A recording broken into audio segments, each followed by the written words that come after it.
amongst the war-torn liquor store, gun store, bodega like a general store where you could get you some raw or whatever you want, it's all yours. Fiends nodding off on the milk crates, DTs hiding out trying to build case. Repeat offenders selling cause their bill's late and they don't see another way, now that's an ill fate. Brother trying to make sure his appeal straight. Mother came back from Kuwait with a steel plate. Shit is real, even Steve Jobs died. These kids don't wanna idolize guys to Bill Gates. It's just the way of the world. It's just the way of the world. It's just the way of the world now. It's just the way of the world. Pulling up Suzuki in your Bugatti. You probably just don't get it, you bourgeoisie. You probably wasn't expecting this new posse. Trying to make a change, you and who's on me? Huh? You and who's on me? You and who's on me? You and who's on me? Move calmly. For real, they pop pills and shoutin' YOLO now. On some don't look back shit and don't look down. Everybody wanna have a colder style. Rather be a Colin pal than a Goma pal. That's that gangster mentality. People got it all crooked. Wanna be a real crime family. Ain't up on them Bin Ladens in the bushes, it's a damn shame. You still quoting Scarface. Clicheer than the car chase. And if you saying that it's art for art's sake, then I'm just saying don't get caught counting cars, ace. It's just the way of the world. It's just the way of the world. It's just the way of the world now. It's just the way of the world. Pulling up in your Lex in front of the jet. Say you ain't even from there, something suspect. Show some respect, at least show some sense. You trying to connect, that's a stretch. You trying to contest. You and who's on me? Huh? You and who's on me? You and who's on me? Move calmly. Hey yo, EMP's the army. Better yet, the National Guard. Better yet, international's ours. After the party is the anarchy. That ain't a plan hardly. Man, don't even start me. Know what I don't like? I won't lie. It's exploitation, trying to play both sides. Disenfranchised youth on the block. Think a revolution starts just by shooting the cop. You wanna ruin two families? That's what that is. So focus on the bullet, we forgot about the ballot. And when your hands are ready bloody, what's a little more? In the struggle, hope there's not another civil war. It's just the way of the world. It's just the way of the world. It's just the way of the world now. It's just the way of the world. Pulling up Suzuki in your Bugatti. You probably just don't get it, you bourgeoisie. You probably wasn't expecting this new posse. Trying to make a change, you and who's on me? Huh? You and who's on me? You and who's on me? You and who's on me? Move calmly.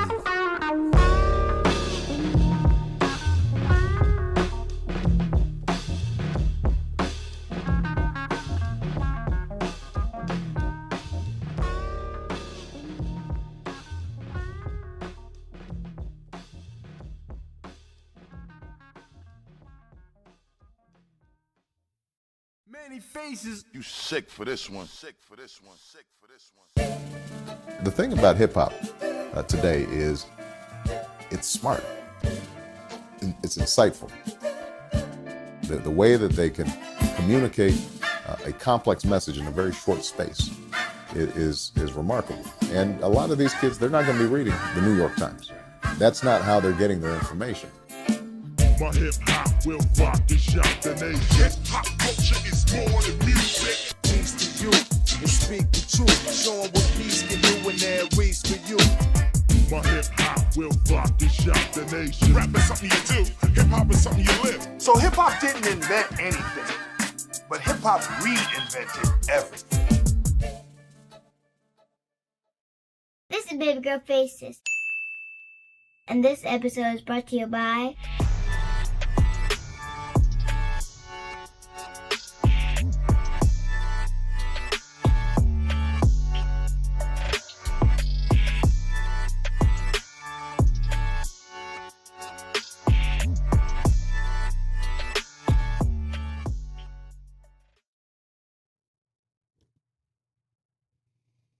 Yes, indeedy.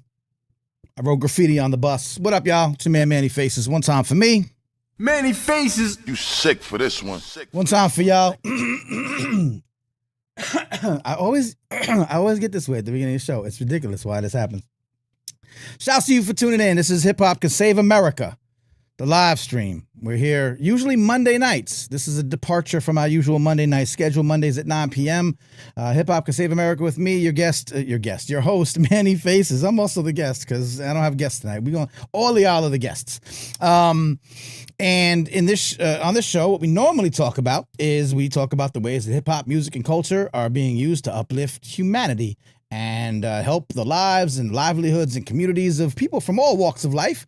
But I think most importantly and most preciously, the lives of communities of folks who have birthed hip hop and nurtured it all these years, but have been taken advantage of by society. So we try to uplift all the ways that hip hop is being used to correct those societal ills and make the world a better place. Starting with that. So I bring you normally guests. If you're just watching for the first time, you might have caught wind of this because it's a different topic tonight, an interesting topic that I don't know if you've heard about this whole thing, but it's a thing. Shouts to our people who are Patreon supporters. You see the link below, patreon.com/Manny Faces. You can definitely support this show. If you don't know what I'm doing and you want to wait to find out before you waste money, that makes sense. I understand that. So I can't do the automatic thing where it prints the words for me. Anyway, you can go there. You know how to type. Patreon.com/Manny Faces. If you're waiting to see how good I am, if you're a first time watcher or, catch on the replay, stick around for a little bit. And if you think we're worthy and bring value to the hip hop universe, then, throw a few dollars into the pot so we can keep the lights on. Dang it. This is ridiculous. So look, let me warm up the vocal cords, a little bit of elixir. So again, you saw a stream of folks who've been supporting the show. Thank you very much. Some of y'all are in the building right now. Shouts to Silent Night. His song Ogre was the opening song. So it's pretty cool. What up to Adam Cruz? Hey, I see you in the building. Another supporter of ours. Of course, Phil Drummond is up in here as well. And we'll probably shout out all your organizations throughout the night, and feel free to drop it in the chat. You are all intimately involved in the hip-hop universe, and particularly because some of y'all are academics, some of y'all are practitioners, and that's something we're going to talk about tonight. I'm dying. I know it's very unprofessional. Listen, we have a thing tonight. I actually literally didn't even put up a thing, what do I call those things? Like a banner for it, right? I should have, and I could probably do it on the fly. I got a little dust on my shoulder. I'll do it on the fly. But basically, we're talking about the Olympics. Y'all saw the intro. Y'all saw what we're talking about. We were talking about breaking in the Olympics. Normally, we do a show Monday, and I wanted to give it a couple days to kind of all settle in, collect all the information that was coming in hot and heavy from around the world, people's opinions and perspectives.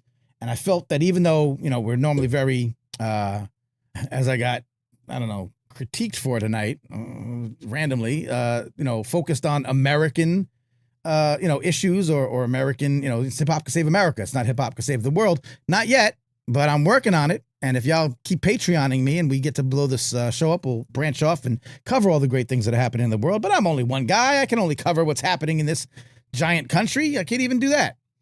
But because this issue is so foundational to hip hop music and culture, and we talk about the ways that hip hop music and culture very often are presented to the world, I felt like it was a worthy topic to get into here and finally get I don't want to say like the conversation. We're not, but y'all are. And some of the people who tune in and are dropping stuff in the chat right now are some of the most tuned into this issue. So I thought if we were all here together, some folks could drop some questions, maybe some lingering thoughts or some lingering confusion they might have, some perspectives that, they don't understand or want to put out on the table, and we could all kind of parse it together. Me being the spokesperson, but we'll talk to people in the chat and kind of, as Andrew Wang, good supporter of the show, says, kind of as a moderator. So I don't have any real plan. I didn't want to bring on a guest because there's so many guests that are actually really qualified to talk about this from different perspectives. It'd be I think a good maybe 8-10 person panel. And I thought that would be a lot to pull off. And I know a lot of them, and then some I don't know, and we could reach out. But, again, logistically and just being kind of a small operation right now. Again, I'm not going to keep begging all night, but if you, support the show, that's kind of some of the things that we're looking to do in the long run. But for now, let's just kind of talk about it. Please in the chat. That's the only way we can make this work tonight. I don't want to just give you my opinions all night. I've collected and curated some information from across, sources. I've done my journalism thing. I didn't want to say too much when this first broke. I wanted to get more information. I think that's actually something we all should do more often. Just, hold on until we get more information. But I understand that this was a very visceral reaction, and what happened over the weekend for several reasons was, worth speaking about. This is what the internet's made for, right? I mean, not really. It's made for the military, but you know what I'm saying. That being said, I do have a newsletter, and I did publish a piece in the newsletter that gives you my thoughts in greater length. And so if you feel like checking that out, you don't have to do it now because that'd be kind of weird. We're talking together, and then you're going to go off and read a thing. It doesn't make any sense. But if you look at the Hip Hop Can Save America newsletter, it gives you my thoughts. Now, I do want to say before we go into it too much that part of my thoughts is, and I say this very clearly throughout social media stuff, is that we should be talking about more than just that. Like that's the name of the article. After Paris, breaking needs to be remembered, and not just for that, right? So that's my overarching, anything we're going to say tonight or talk about or don't say, we don't get into, or maybe it's not going to, work out the way I want it to. If nothing else, go away with this. There is more to breaking than what we saw, even the good positive stuff that we saw. There's certainly more to breaking than what we might not have agreed with or felt comfortable with. Breaking is not a monolith. It's not a one thing anymore. It's not what it was, but it's still what it was. It's a very nuanced issue, and that's why I wanted to have this discussion. So if you want to go, and I do ask that you subscribe to the newsletter, mannyfaces.substack.com. Put out a lot of good information that, talks about these things, all the time, not just when they happen. So shouts to some people in the room. We got, again, Philip Drummond again, today's Future Sound up in the building from overseas. Well, he's overseas right now. Again, Silent Night, the artist who we played his music. He threatens if I don't play his music, he's going to beat me up. So I do that. Peace to Dr. Raphael Travis is in the building. L. Francis from San Diego. What up? West Side in the building. I do get choked up. Very emotional. So a lot of things here. Adam Cruz again. Tasha Iglesias. Oh, Tasha, what's up? Tasha studies breaking, and we've worked together on the Global Conference of Hip Hop Education. She's the president of the Hip Hop Education for Advancement and Association for Advancement Education. So that's super dope to have you here. Just Tasha in the background. Just want to let me, know your thoughts, or, chime in, or just listen. That's cool too. So yeah, we had this Olympics thing. What do y'all think? What do y'all think? What do y'all think? Seriously, what do you think? I know what I think, but what do y'all think? I think, well, I don't want to tell you what I think. I want to play off of y'all for a little bit. I've done my opening spiel. Fiona Bloom's in here. What up, Fiona Bloom? Fiona Bloom. Good. I do get the chats popping up on the screen. I love it. Fiona Bloom, publicist with the Mublicist, like host with the most, doesn't sound the same. But down here in Atlanta, of course, head from New York. L. Francis, let's start with you. Super disappointed Ray Gun is the center of most social media breaking discussion post-Olympics, as opposed to the power and beauty of breaking and hip-hop culture. That's the overall message. So thank you for coming tonight, everyone. We're all done, so I'll see you next week. But seriously, that's kind of it. That's kind of it. But I also think that what occurred needs parsing and needs discussing. So I do want to see a balance. I do want to see us doing as much of one as the other. I'm all about nuance. I'm all about objectivity. I think we need to make sure that we're doing both, so we can do both tonight. And we'll talk about the Ray Gun situation. I think it's important. Flow Story, Dr. Travis says it's really brought the multicultural beauty of breaking culture to light too. That's true. There are some people who value that element in particular. DJing. Obviously, people rap around the world, but there's something about breaking that really was adopted and adapted by so many different nationalities and ethnicities and folks around the world. That's a really diverse pool of hip hop element that's out there. Not everyone likes that. Not everyone likes that. Let's also talk about elephants in the room. Not everyone likes that. The dilution of it, the commercialization of it, that's an issue too as well. So I just want to make sure. Hip hop is practiced and recognized all over the world. I'm dying over here with this microphone. Hold on. Excuse me. That is true. Andrew, who'd I have on the show? It was, Mark Katz said it one time that there's no country on the planet. There's no country. There's 100 and something. If you go to like United Nations, it's like a whole list of countries. There's no nation on the planet that doesn't have a hip hop presence in it. And I tell the story. I tested this. I didn't like test it like scientifically. I spot checked the list, and I went down the list, and I looked for like a place that I hadn't heard of, right? A country that I didn't know it was a country, and it was like Vanuatu or something. I don't remember it now. It starts with a V, I think, and it's like Vanuatu. I don't know.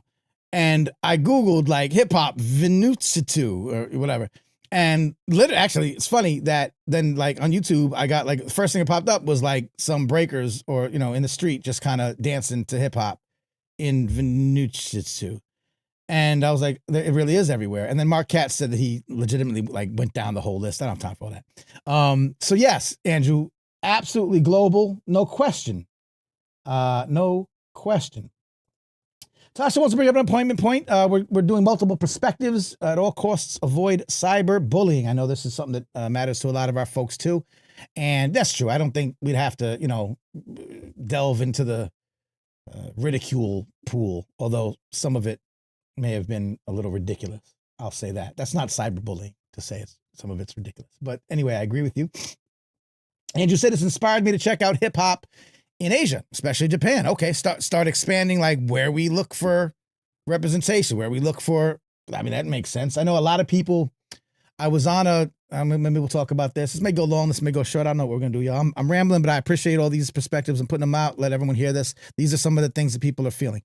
There was a great chat yesterday of a bunch of B-girls, kind of OGs or medium Gs from out here, Honey Rockwell, folks like that. Put out a great, just went out there and I was sitting in the back lurking and listening to the B-girls from the US that have been doing this for a long time. And I know that they said like, they already knew who some of these B-girls specifically were, but they're like, well, now I follow them on Instagram. Now I want to like follow their careers and see what they're doing and watch their next battles and stuff. So I think that's great, Andrew, that we would do that. Shouts to Chosen Hip Hop, shouts to Prism. The Olympics did what it's supposed to. It introduced the art of competitive breaking to the world, and it showed that there are levels to this. You ain't lying about that.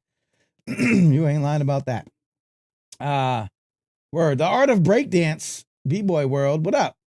I don't know if y'all have been here before, but I appreciate you for coming through. Shout out to us, everybody. A-Rock, president of Twice as Nice Rockers, established 1980 in Brooklyn. What up? Brooklyn in the house. BK all day. Appreciate you for coming in. Jose Perez thinks, and I talked about this in my newsletter, I said breaking will be back in the Olympics in Australia. The politics of it all. It's interesting. We're a little inside baseball here. So just for anyone who's tuning in and doesn't know everything, and because people are just sending me stuff today like, hey, did you know that, or I see posts on Facebook that like they yanked the Olympics from LA because of this. Okay. So most of us know, some don't. Breaking in the Olympics was only going to be a one-off. Each, and y'all can correct me if I get this wrong. I got most of this right, I think. Each host city gets to choose from, I guess, whatever they want, a bunch of like non-permanent sports that they could introduce to the Olympics in their city.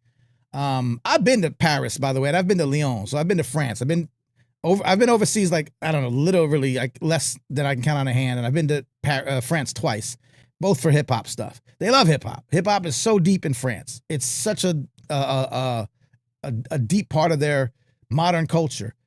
So I understand that they would actually pick hip hop, breaking. Los Angeles chose not to, which is kind of a shame because same thing, right? LA culture is hip hop culture. I was at Freestyle. Look, I'm wearing Freestyle Session right here. Shouts to Freestyle Session. Great organization that does breaking, regional competitions, has a world final. I was there in LA last year. Shouts to Tasha who's in the room. We were there together. We were hanging out. That was cool. LA, that culture's strong. So a little bit ironic that they didn't also choose to take the breaking mantle on, but they made a decision. There is a chance that it could come back 4 years later in the 2032 games. It hasn't been picked. They have some time before they pick. Their summer games are in Brisbane, I think it's pronounced, which is in Australia, which would be ironic, but also in accordance with prophecy. And we could talk about that. Does breaking even belong in the Olympics? There's people on both sides of that issue, obviously. If it does, was it properly represented in this Olympics? There's both sides of that. And then so if you don't think it should be, if you think it could be in the Olympics but wasn't handled well here, then what would you like to see before it makes its move to the world stage? That makes sense? I think that's a good way to think about it. That's kind of how I'm with it. I think the general pros outweigh the cons of it being in the Olympics. I know, because we've been in this for a long time, that there were a lot of people involved in it that saw this coming. The way the bodies in charge were in charge, the way the Olympics kind of doled responsibility out to the World Dance Sport Federation. And then in particular, if you do want to call out Australia, like to then sort of a local subsidiary, not subsidiary, but a local governing body that all of them, this was new to all of them. So it wasn't going to be done perfectly or right or whatever. It's kind of complicated, but it could have been done better. So there's a lot to improve upon, especially if you look at how great the level of competition and talent was overall. So yeah, some of the things we're talking about tonight. Y'all are really talking up here. So let me cut to y'all. I said I was going to. Stephen Ortiz, yo, my man Steve Ortiz up in the Bronx where the people are fresh from the New York Hip Hop Report days. What's up, brother? He was happy. He was a hip hop head for a long time. We used to do a radio show together, online radio show. The judging was suspect, and they were a bit too technical judging it. There was, I had all these links ready, and I was trying to find one that broke down the judging, and we'd have it. But y'all can find it if you really want to know, because a lot of people come into the online and they'll be like, how is this even being judged? Just Google it. Like, people wrote articles about it. There's a judging methodology behind it that is one of several that have been sort of designed and adapted and co-opted over the last few years, but it's one that's been in use. It's not new. It's one that's been, don't forget Red Bull and McDonald's and like all these other freestyle session. Like, everyone has, these battles have happened before, and there's judging. If anyone's smarter about me than the judging in here, speak up. I'd like to I could call it up and find out exactly, the musicality, the vocabulary, the power moves and footwork are two different like things that they look at, not repeating their steps. Like, it does get to be technical. And I think that that's where a lot of like purists and traditionalists who are like, yo, it's an art, it's not a sport, we shouldn't be held to these constraints that are kind of artificially imposed upon us to make it more, competitive, like, so that you can judge just by certain criteria, right? Like, not just subjective, like, I like him, I like them, I like her. There's something to it. So, but I get it. It's a little bit confusing. What was up with the two MCs while their voices drowned out? You mean like the guys who were hyping the crowd, Steve? I thought they were pretty good. I think it was all in French. But I like to see that it felt like a DJ, a breaking battle to me. There's usually like someone on a mic yelling through the whole thing and woo and hollering. So I thought that was pretty authentic, to be honest. Oh God, I'm trying to catch up with y'all. Well, y'all talking amongst yourselves. So yeah, Adam brings up, obviously, another overarching element here. As a white academic, the dominant narrative around breaking at the Olympics is fascinating, troubling, and disappointing. That's a nice trifecta. You're right. I'm trying not to add fuel to the fire where it doesn't need to be. It's okay. I think that's what some of us that, are non-persons of color and maybe not even breaking practitioners are trying to do. We're trying to figure out the nuance and find out like the in-between of where this might have, gone wrong or could have been better. What up, Eddie? I see you.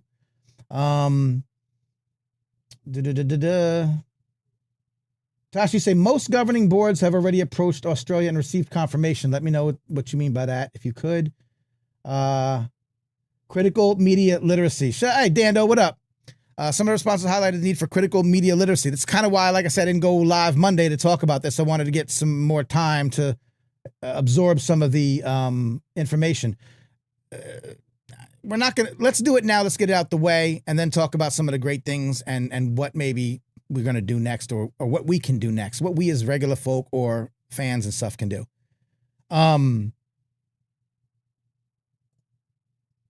Steve said that they could have explained the judging criteria. Yeah, I think they probably did. And then like, 'cause I didn't hear it like repeated. So you would hear like, they would say something like, oh, he's, really in touch with the music, but not really going over like how they're judging musicality. So I agree with that. For the record, anyone that doesn't quite still know yet, all the competitors, I'm going to single out anybody, won regional qualifiers. All right. The way it's set up, they all deserved to be there. Okay. My diplomacy will be on skill tonight. They all deserve to be there. They went through the hoops that you need to go to, and they ended up at the top, and that's why they were there.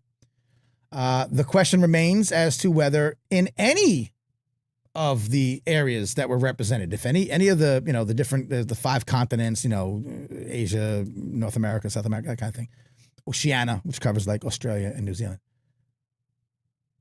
If any of those locales are given the right amount of support along the way, people, organizations, on the ground, whatever, the local scene, so that the best and brightest and dopest can be in the right places at the right times to do the right things to qualify for something as large as the Olympics. I'm sure, again, even though we're focusing on one area, I'm sure that the all locales, because breaking as a whole it's like any other element of hip hop that isn't rap. You don't get the fundamental like foundation, it's the support. You don't get the funding. You don't get the big organizations. Like you have to, scratch, claw, and peck to get it. So I think that across the board, there's probably issues with everybody who deserves a chance to try out, getting to try out. That being said, this appears to be maybe more of a room for improvement in certain areas than others. And I'd like to see that happen. I'd like to see that discussed. I'd like to see that talked about just because I think it's, glaring. And so, that's one thing we could try to do to solve instead of just kind of relitigate. Philip got to run, but I appreciate you just running back on the replay. I appreciate you. Japan says hip hop will be here forever, ever, and ever, right? Shouts to KRS-One. Australia has already agreed to accept certain sports within the last year. WDSF, the World Dance Sport Federation, is not acting in this role in the last year, so another new governing board would have to be proposed with a quickness. Great. So again, what we're talking about is the foundational organization that was set up to govern breaking in the Olympics was not a breaking organization. It was a ballroom dancing. They wanted to get ballroom dancing into the Olympics for a number of years. Breaking was put on the table. They needed someone to kind of run it. Can you imagine the logistics of something as complicated as the Olympics? It's ridiculous. Like just watching the opening ceremonies. You got Assassin's Creed running through the streets. You got boats. You got people dancing. You got dragon. You got fire. You got a lady singing they got people on the balconies of these buildings. Like it was madness. The logistics and just that alone, much less everything else. So you need a body, a governing body to kind of control each sport and kind of run it. And I think that, again, this is what I was hearing from people who were involved along the way ahead of time, is that it was completely off. They didn't understand the culture. They didn't understand the art. They didn't understand, if you want to call it a sport, they didn't understand it. So there was never going to be parity. There was only going to be parity. You see what I did there? Smart people know. There was never going to be perfection. No one was ever going to be happy here. And I think the thought was like, we'll do the best we can and we'll see how it comes out. And I think for the most part, it was good. Again, y'all could tell me, I'm I'm missing some of it. This was interesting. The Breakers didn't know what songs were going to be playing. They were being judged on how they adjusted and created according to the music. That was the musicality part. I did kind of like that. I mean, at first I thought, so again, this was a myth that was coming out in the days leading up to the debut, that they couldn't clear music. So it was all going to be that the Breakers didn't know what music was going to be played at all.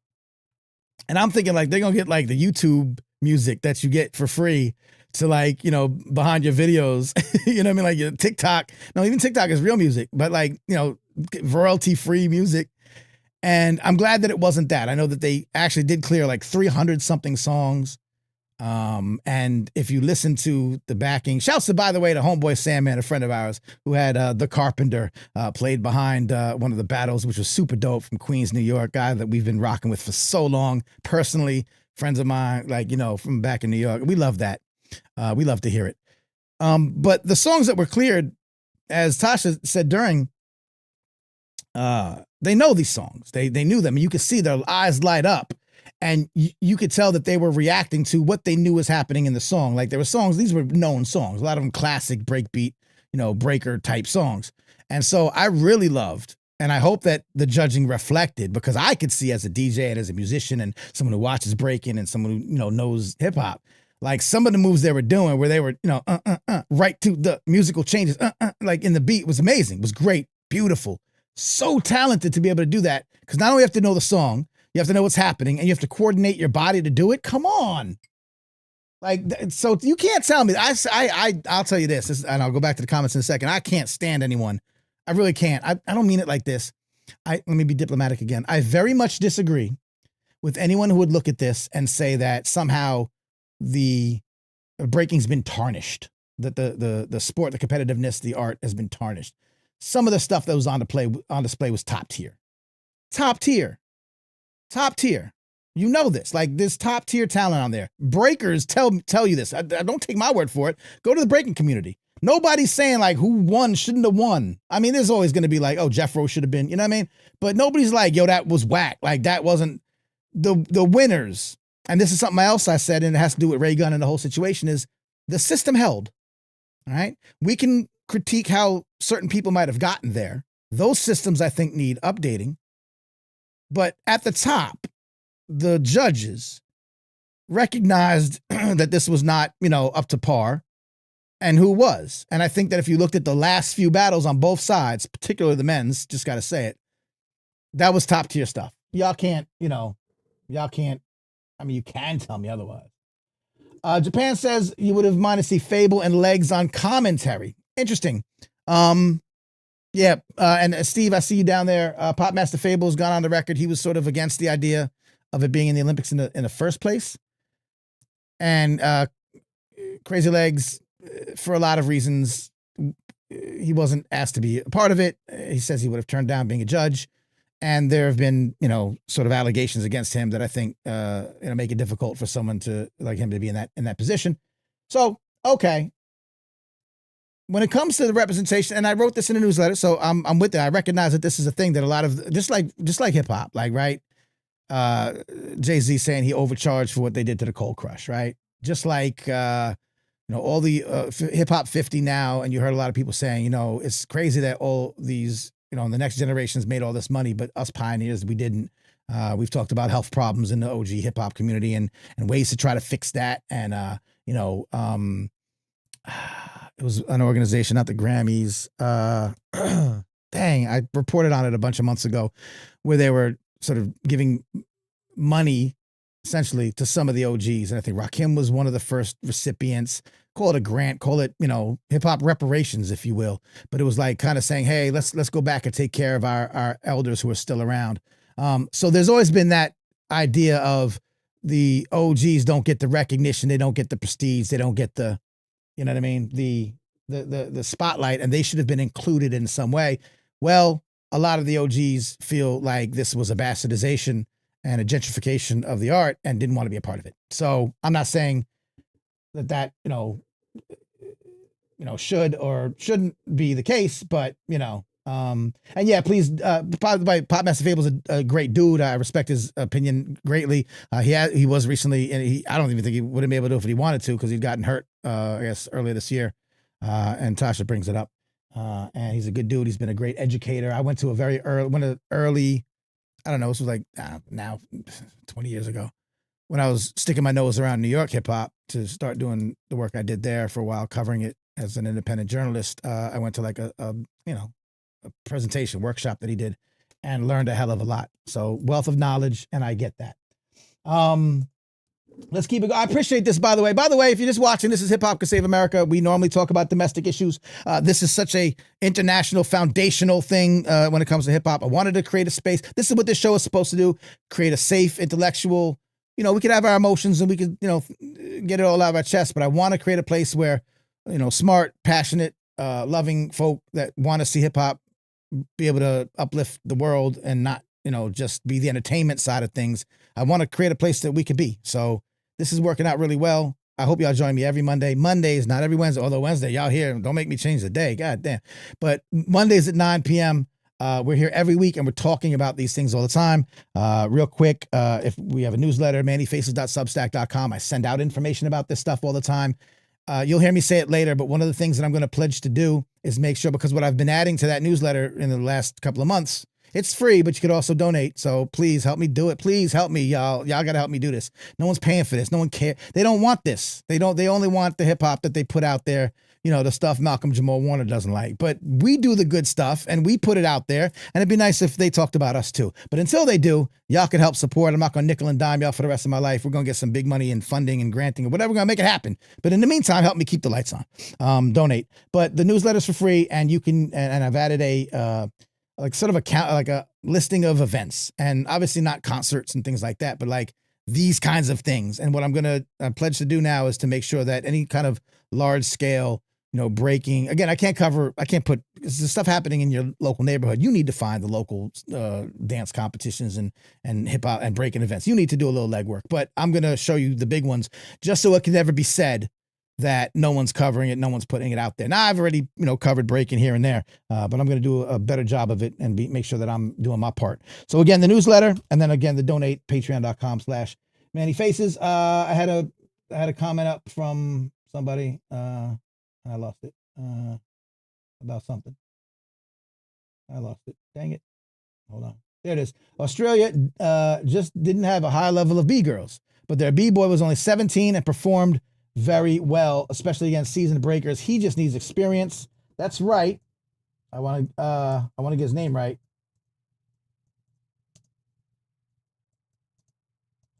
And we also had someone that judged, and I thought that was interesting. Now this is I literally had to try to Google the guy, J something,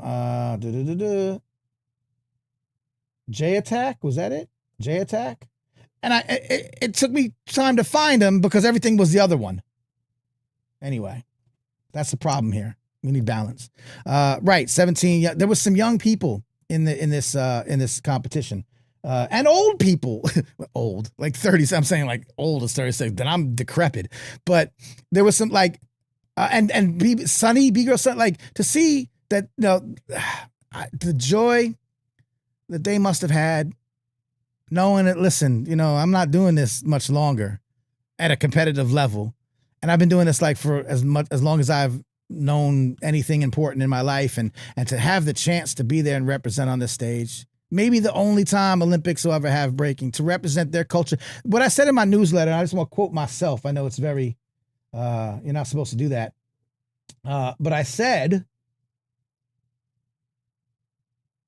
hold on, it's important.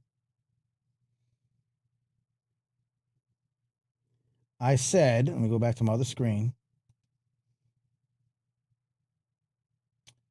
I said, no matter what side, let you know what I said.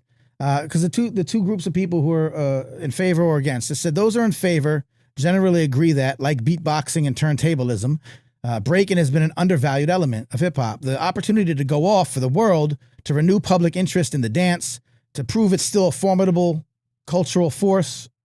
Hey, can y'all see me? Wait a second. Hold on. Okay. I'm gonna make sure you heard me. Those still in favor generally agree that, like beatboxing and turntablism, breaking has been an undervalued element. So the opportunity to go off for the world, to renew public interest in the dance, to prove it's still a formidable cultural force, and to inspire the next generation was a long-awaited and worthwhile opportunity. On the other hand, many continue to view its inclusion as a full-on gentrification of the art and the culture. Now, let's talk about that. I'm sure you've made some comments. An attack on its authenticity and a diminishing of its roots. People have that point. And again, shouts to my friend TK, who had, really serious feelings about seeing what Homegirl did at the end, knowing that she wasn't going to be able to compete, and the way she presented herself on that stage. And it felt like mockery. It felt ugly and negative. And I don't want to diminish those feelings. Many oppose the imposition of obscure rules, as Ortiz was talking about, a confusing judging process, and the fact that breaking originators and pioneers were never afforded this level of prestige or acclaim, like I talked about. I said these are all valid viewpoints that need to be ironed out. They do, one way or the other. Like, even if it's not the Olympics, you're still gonna have regional stuff. You got to iron the stuff out. There's people who are like, we need more culture represented. There's OGs have to be represented. All these things need to be ironed out. But no matter what side anyone might fall on, the bottom line is that nearly every breaking competitor in Paris was highly skilled and obviously deeply dedicated to their craft. Whether or not you like this particular presentation or not, breaking has long ago developed into a world-class sport and dance and art form and form of cultural and individual expression. And it's varied, and it's beautiful, and it's powerful, and it's beloved worldwide by millions. It honors its past and evolves with the times. It's inspiring. It crosses all boundaries. It's intergenerational. It's unifying. And when it's done right, it's unequivocally dope. Right? So, all of those things being said, you got to take some good along with the bad. That's kind of my overall point, and I'll cut back to some of y'all are saying. And so doing that is to call out J Attack, calling out, I see Mike Dando in here calling again Phil Wizard, who I don't know Phil Wizard, but he did some wild stuff, man. I love, watching this stuff. We all kind of loved it, and he did some stuff. And I would see many breakers saying, yo, he's next level. That's next level. So what we saw was next level breaking ability in 2024. This is what the art form has evolved to, and it's beautiful, and you can still find it on street corners and in basements or whatever, but this exists too, and we should celebrate what that was all about.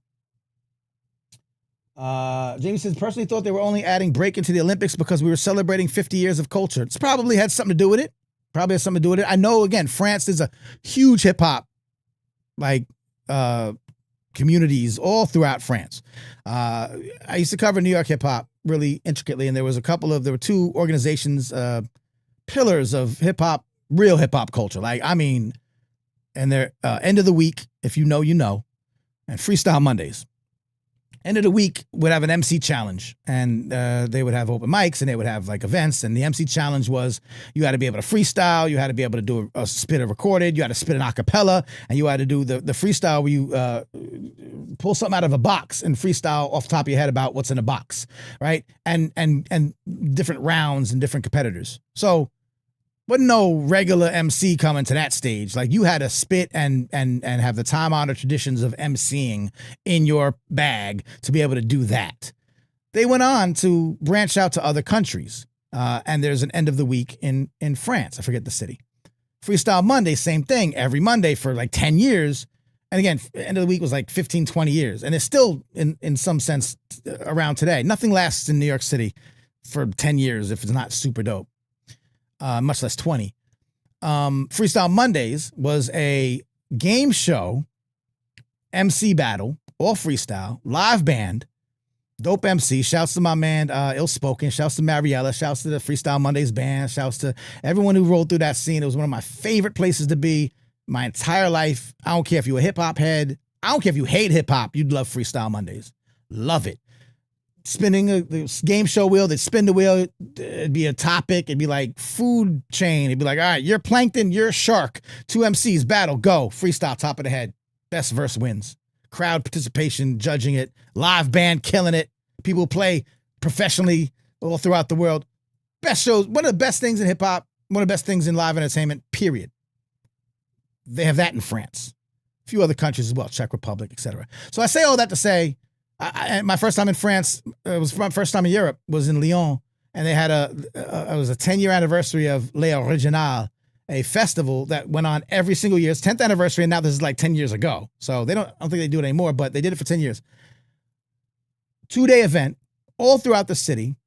MC battles, performances, breaking, DJing competitions, giant in the town square. I've talked about this before. Giant, they look like buses. They were like wood planks, but they made look like trains, not buses. You know what I'm saying? To look like trains. They flew in graph writers from New York, OGs, to come and write, on the fake trains in the town square where DJ Babu from the Beat Junkies is on the balcony of the building that was once the governor's mansion but was then in the war, it was shut down. Like, what? This is all happening. And if they love it out there, they respect it out there. You can ask any OG rap artist from the 90s, be like, I go overseas, and they love it. They respect it. They have a different appreciation for it out there in France. So I'm not saying that they didn't say, it's 50 years. We can do the hip hop. We do some breaking. It would be nice. Everyone will be like, we, and we win. But also, they love hip hop in France, point blank. In Paris, one more thing, there's a place called La Place. It's a hip hop culture center that was built some years ago. I went there. I DJ'd there. I did a panel there. They invited me. Beautiful, big performance spaces, classrooms where they teach you DJing and they teach you breaking. Like, it's a hip hop school, culture center. They do programs. They do performances. It was paid for in part by the city of Paris. Years before Hip Hop Museum, years before, you know what I mean? Like, they recognize the importance of the cultural aspect, the artwork, all the elements. They're into it in France. Anyway, I work for I am from the France Department of Tourism. You should come and do the hip hop here. But I'm not, but I'm saying, I don't know. That's so maybe, yeah. Anyway, thank you for that. Manny Faces, you sick for Manny Faces. You sick for this one. Sick for this one. Sick for B-Girls made me so proud. We're watching Logistics in person. She was dope. I was amazing thing to see, and was proud that she was representing the U.S. So you've seen somebody work through the years. That the work they had to put in was crazy. Like, it's so much that I hate. I think we all do, or most of us here, just really hate that so much was put on to that. But we've talked about it tonight because it shouldn't be ignored, right? There's like 3 important things there. We talked about access, whether people, and I know that we talked to Frida Frost, who was a judge actually, because there was also talk. Let's pivot back for a second. Ray Gun, that there was some talk, and again, we may know this here, we may have all figured this out by now, but new listeners, people hadn't got this information yet. There was a rumor that her husband was one of the judges along the way, or that they formed the organization out there and that they kind of pulled the strings. Well, he wasn't a judge, right? There were judges, and the judges, from what I can tell, are legitimate breakers. Like, they're not, they're impugned, shouldn't be impugned, right? Their reputations shouldn't be tarnished. They're legitimate. But when you're placed with, and again, if you look at the final battle, Ray Gun versus Holy Molly, it's subjective. You can maybe you could say I don't know, it looked like she won, but don't forget there's rules and there's things they're looking for. We don't know. I watch gymnastics and I'd be like, yo, she nailed it. And they gave her a 14.2. And I'm like, oh man, the other girl got a 15.6. I don't understand. Because we don't understand. Of course we don't understand. We don't know what we're looking at. But the point is, she won because there wasn't a plethora of talented competitors. Now, whether, again, they had access, whether they had knowledge, whether they had transportation, whether they had money, whether they could get there. I've seen a lot of B-Girls. It's been said that even for America, some had been they had a baby, they weren't in their best form. They didn't, you know what I mean? Some didn't approve of being in the Olympics, so they didn't even bother trying out. And maybe just because of the overall dearth of talent, that was the problem. I don't think that the judging was the issue. And again, Frida Frost said, The continental qualifier for Oceania had national but not international level, I guess, level talent. And imagine stepping from that small qualifier to an international global stage. It's easy? Hell no. You have to be prepared mentally and physically. The pressure is hardcore. I was judging the Oceania qualifier and judging the Olympics, okay? She's a judge in both those places, and we know her, and we respect her, and she said there was nothing wrong going on in the Oceania qualifier. I tend to believe that, okay? I tend to believe that the judges were like, I mean, this is all I got to work with, so I have to someone's got to win, and I got to judge it, so that's who's going to win. And then when it got to that international stage where the competition was, you know, obviously fiercer, the systems held, and she got the 0 points. Now, part of why she got the 0 points, and I'd like to talk about this, even though I don't want to spend time on her, because this one is an issue that really touched a lot of nerves, and I don't want to act like it's not there. What she did with her performance once she got there, after saying in an interview, and I'm paraphrasing, but I could pull it up, I knew I wasn't going to be able to compete. I didn't have the power moves. I was basically saying I'm out of my league. I'm going to counter by being creative. And what we saw was her idea of being ultra creative. As she said, all her moves were original. And that was why she did what she did. The question with that is, was that the right tack? Was that the thing to do? Knowing, probably, because I'd seen her older stuff, knowing that that wasn't going to work either. And I think that that's what really hurt a lot of people. And like I said, make it look like we're crossing over into mockery. Not understanding how important this is to other people across the world, but also especially back where it started and the communities from whence it came. How important it was to see it on this stage. And they may be having trouble even reconciling that it's on the stage, but okay, I'm giving it the benefit of the doubt. I want to see it represented right. We birthed it. We gave it to the world.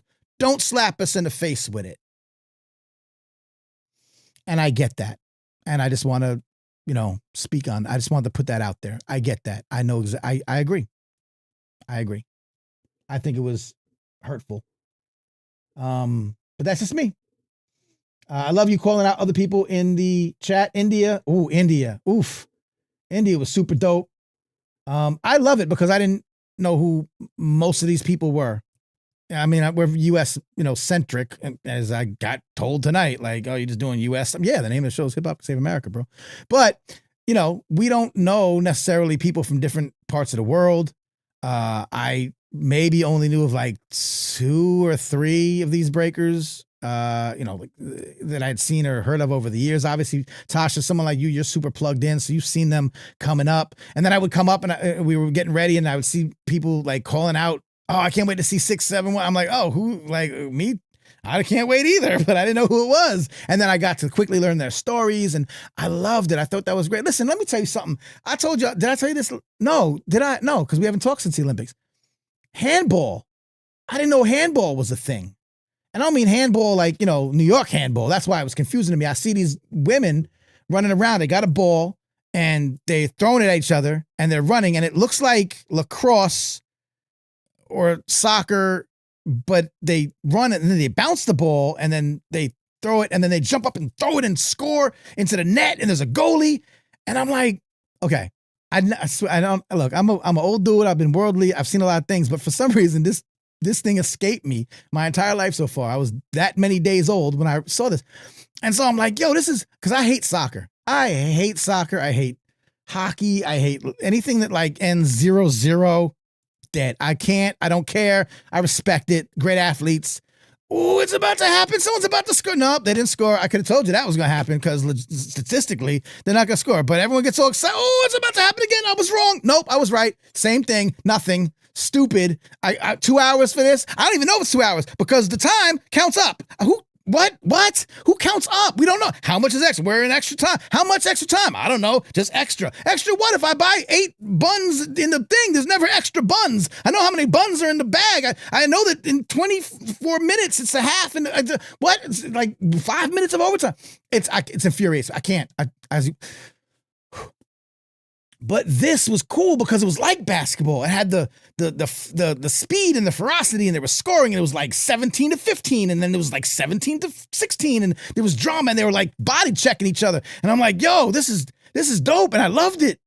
I became a fan, and now I'm number 27 on the French women's team. I think I have a crush. Like I love it. Then they're like, oh, they came from there, and you're hearing their stories. I'm like, so I have a whole new sport that I like now. That's what breaking was supposed to do. People were supposed to watch this and get into it just like that. And many people did. But I could tell by the comments on the internet that many people either didn't watch it, are so turned off by the other thing, the gentrification of the art form and et cetera, which is valid, but also not accurate as to where breaking has gone over the last 30 years. It's not electric boogaloo anymore. Like, it's just not. You can still have that, and there should be like an authentic, traditional, classical breaking league. Okay, do that. That's cool. I'm cool with that. But where it's at now, when you're talking about Red Bull and all that stuff, it's a whole different ball game. But you were supposed to tune in and love it and find the people you liked and vibe with them and become fans like we do Simone Biles and Jordan, Childs and all that. And now some of us have. And that's what I think was great about this. That now, okay, fine. We didn't like them in the Olympics. We didn't like the Olympics. Truthfully, it wasn't so bad. But okay. So now where they going to be next? What? Oh, Red Bull? Red Bull does BC1? Like right now? Like they're doing regionals? Okay. How do I tune in?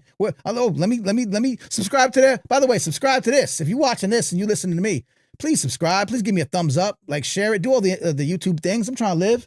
Let's get people to know that we talk about some cool stuff over here. We have the most brilliant hip-hop comment section in the world right here. Come on, listen to y'all. Flipper says, look, here's the other. Breaking shouldn't be an Olympic sport. That Australian woman proved it, but what about the 15 others? Did they prove that it should be an Olympic sport? Like, are we going to take the whole thing and thrust it in the toilet because of one person and ignore 15? The other 15 didn't show Olympic level skill? I mean, breakers think they did. Even the breakers who weren't even buying into this whole thing, people who didn't want, like we talked about Popmaster Fable. He said, congratulations to all the winners. They did great. I just don't think it should be there. Both things could be true. Feel me? Like, so, what's up with that?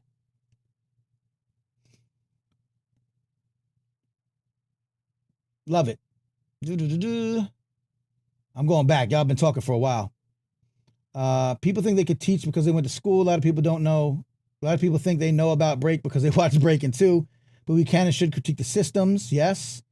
It's been a competitive art since it was created. So Prism, old school, knows about this stuff. We up in the Bronx where the people are fresh. It's always been competitive. The scoring, the judging of it, like that. Look, how many times, I can't tell you, but how many times did a battle happen where the judging wasn't based on all these criteria, right? Which some people don't like, but it's based on subjectivity. And one of the judges, didn't like the person or didn't like that particular move because that particular move was bitten off of somebody else in the scene that started that move. I mean, I don't know. I'm speculating, but I know these things must have come up. And so someone lost the battle based on subjectivity and not sort of a criteria system that could be checked afterwards. To have a competitive sport at that level, to have the Red Bull, this is nothing new. They've been doing this for years. So the breaking community has adopted it, has accepted it. And if there are breakers who feel like, nah, that's not, it tarnishes it too much, it puts it in, it's too structured, puts it in a box, fine. Then they don't compete in these kinds of situations. They can still exist, and they do. But as far as I'm concerned, or as far as I know, it's not my opinion. Like what I think doesn't matter. I'm just a collector of perspectives. And I hear that even from a lot of the breakers who do not approve, and we've talked about it, I understand why they don't approve it should be in the Olympics. There's a lot of objections to it. There's a lot of good reasons, good valid reasons. I don't know about comparing it to epileptic seizures as a good reason, but there's people that don't think it should be in the Olympics. Fine. That doesn't mean that they're not going to acknowledge that this was Olympic level world level talent. So yeah, you know what I mean? Yeah, a mockery to the art of breaking. Yeah, I see that. And again, shame on all those who allowed her to get that far, especially on the world stage. And again, I'm not going to spend too much time. We've said it, so it's been said. But yes, there are problems I see, and I think most would agree. But it's not so simple to say like she didn't deserve to be there. She didn't, realistically. But there was a set of hoops that you have to jump through, and she was able to do that. Other competitors in the area who didn't win locally, I think there were 3 of them, went to a sort of an open qualifier and scored very badly. So of the ones who competed, she was the one. And again, the judges there, like you can't be, like if your job is to judge, I've judged rap battles a lot. If someone's horrible, you don't you just judge them bad. But if they win and go to the next round because they were better than the other person somehow in that one round, because the other person was terrible, you can't just like disqualify them for being terrible. Like the rules are that whoever's better goes on to the next round. And if you're both terrible, someone's just less terrible. And they go, I can't say as a judge, get out of here. You're a joke. And that's, I think, what happened here. So I think it was done honestly and with integrity, but I guess, and I would have said maybe the judges felt like it would all work out in a wash. She wasn't going to get all the way to the Olympics, but here we are. So I do think that it needs to, don't tell me to calm down. I'm fine. Very emotional. Thank you, Lauren. Hi, good to see you. So yeah, I mean, so I just think like if the problem is there aren't enough competitors, and that's the real problem. The third problem is what she did with it. And again, how insulting that I think a lot of people feel that is. And I saw a lot of defense, giving her a lot of slack, some breakers even, some from the breaking community. So who am I to call it? The breaking community, some of them said, listen, she did her thing. She tried to do something different. I don't think this is the stage where you experiment like that. I think personally, and I think a lot of folks,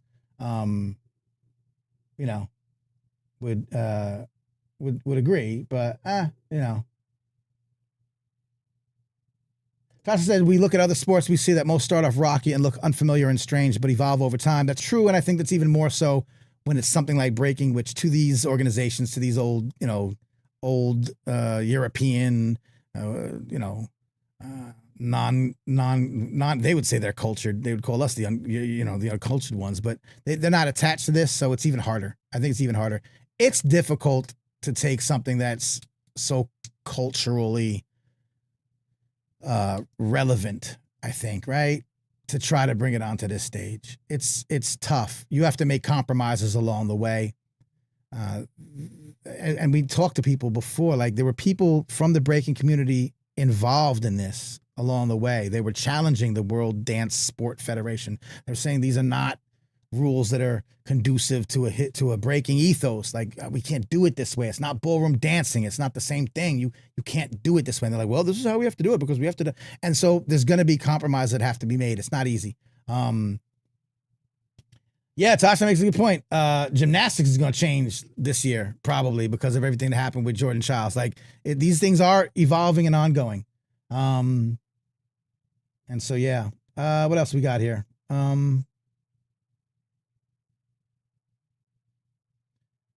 Side note, does USA even have a cricket team? That's good. That's a good question. I don't know.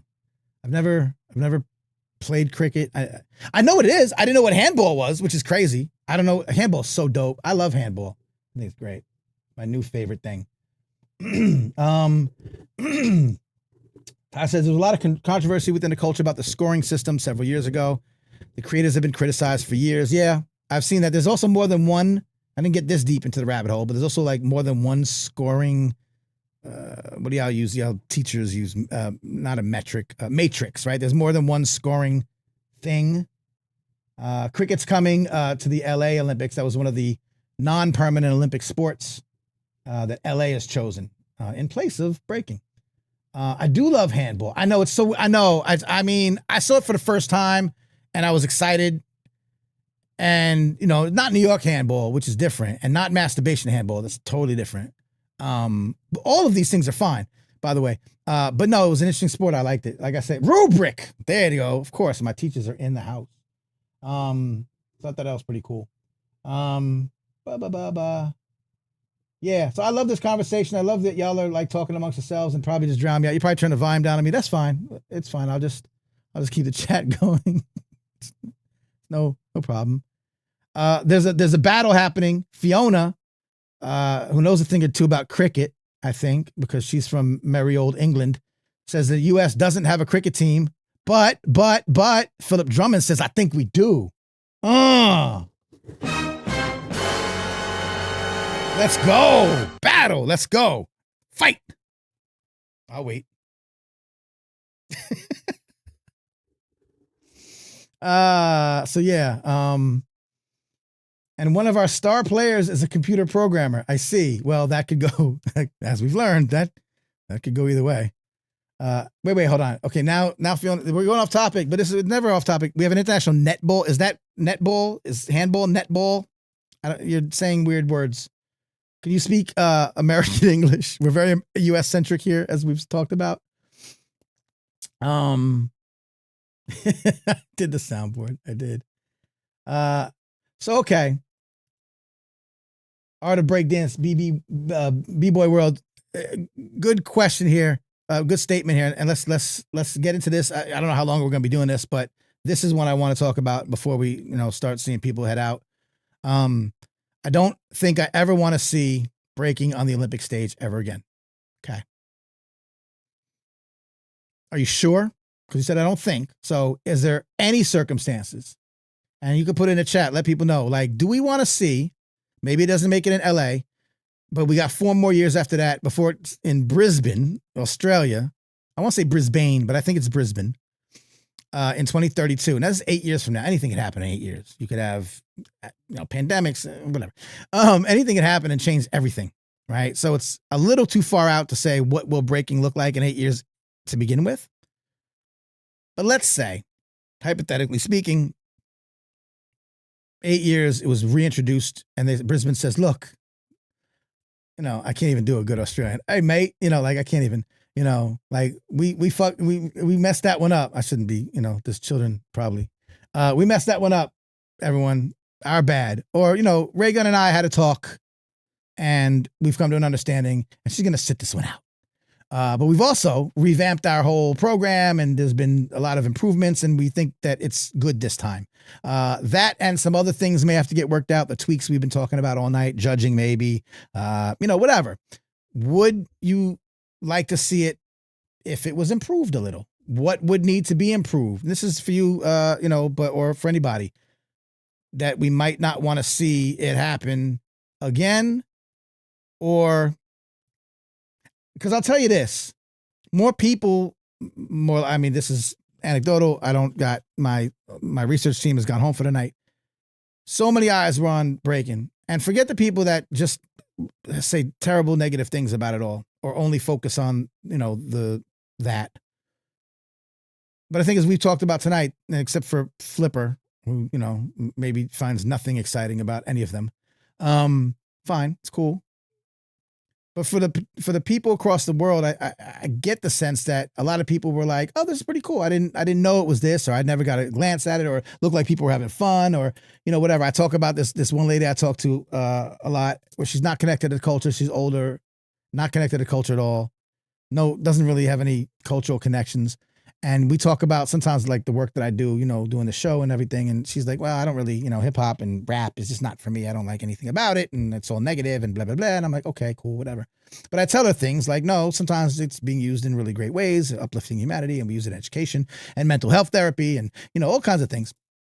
And so I try to, see what an outsider would think about these ideas. And one thing she said early on was, well, I used to like the breakdancing. I used to like that. I thought that was really cool. Now, I don't know what exposure she had to it besides watching it on Ronald Reagan's inaugural ball or whatever in 1985. I don't think she was at Breaking 2, and I don't think she was like in the cipher. But people think, a lot of people think that it doesn't exist anymore. Because she says, I used to like it doesn't exist anymore. And I think that's the general impression by a lot of people. It is forgotten. There's a great scene. Like I said, I'm wearing Freestyle Session shirts. Shout out to them. They have these great events every year. Red Bull. Like, it's, if you want it, you could find it. But for most people, and I think a lot of people, I've seen this, say, you all of a sudden have an opinion, but you haven't been paying attention to it for 20 years because it looks strange to you now. Meanwhile, for 20 years, it's been evolving to this point. So it doesn't look strange to people who are in the circuit because this is kind of what it looks like now. So I guess what I'm saying is, like, you know, if you didn't like it for one reason, it doesn't mean that it shouldn't be on that stage, because a lot of people tuned into it, saw it, liked it. Young people were like, hey, that looks pretty fun. Maybe I could do that. Hey, mom, can you get me out of tap dance and put me into breaking? Not hip hop dance. Breaking. I was in this great Zoom chat last night with Honey Rockwell and the names, I don't know them. That's the first time I met a lot of them. Honey Rockwell's out here in Georgia, got a dance studio, a breaking dance studio for kids. B-Girl City is out in, I think, North Carolina. Tasha, you'll correct me, right? They got a program for young breakers.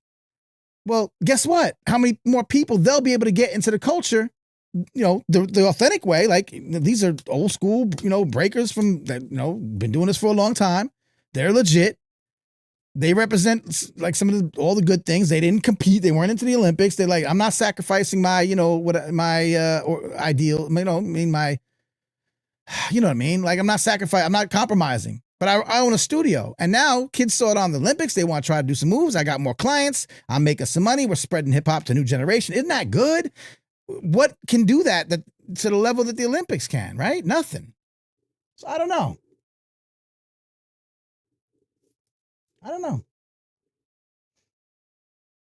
I know Lawrence is breaking comeback back in Australia is triggering. I said earlier, I don't know if you were here, but I was like, you know, it's like in accordance with prophecy.